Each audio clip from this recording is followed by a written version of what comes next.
You ask Tiger to solve. This deals with linear equations with one unknown.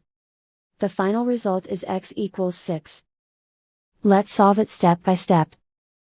Simplify the expression. Group like terms. Simplify the arithmetic. Group all constants on the right side of the equation.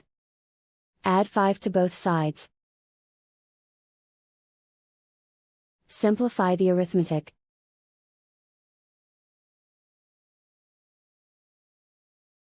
Isolate the x. Divide both sides by 2.